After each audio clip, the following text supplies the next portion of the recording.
ایران په سرحد کې وژل شوي افغانان ځانمرګي وبلل، وایي د حملې پلان یې درلود.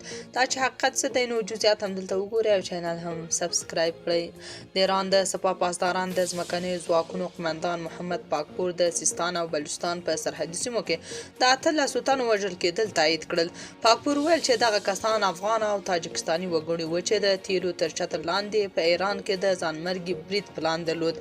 ایران په سیستان او بلوچستان کې د تیل لیږدونکو په پراخې وژنې او ډزو تورن دی.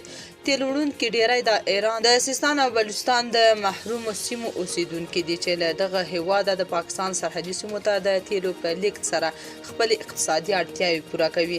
په دې وروستیو کلونو کې د بلوچ فعالانو کمپاین ګڼ ریپورټونه ورکړي چې د سپاه پاسداران ځواکونو په ډزو کې یو شمېر تیل وړونکي وژل شوي او ټپیان شوي دي. پاکپور ویل چې دغه کسان د تیل وړونکو په جامه کې له پولې تېرېدل او غوښتل په ایران کې ترهګریزې کړنې ترسره کړي. د سپاه پاسداران د ځمکنیو ځواکونو قمندان وویل چې د ایران په راسک، چابهار او پارود ښارونو کې د ایراني ځواکونو په عملیاتو کې 18 تنه افغانان او تاجکستاني وګړي وژل شوي دي. پاکپور ادعا وکړه چې موږ کره معلومات لرو چې په سیمه کې د دښمن څارګرو ادارو په یو لړ ناستو کې ترهګرو ډلو ته د سیمې د بې ثباته کولو دنده سپارلې ده. د سپاه پاسداران دغه چارواکي وویل ترهګر په هیڅ ډول ایرانیان نه دي او په جعلي ایراني اسنادو سره زموږ د خلکو پر ضد ترهګریزې کړنې ترسره کوي.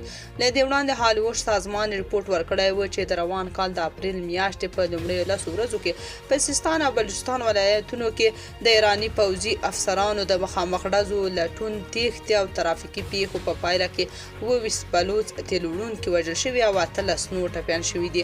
تر دې وړاندې هم ایران لخوا په سرحد کې د لسګونو افغانانو د وژلو ادعا شوې وه.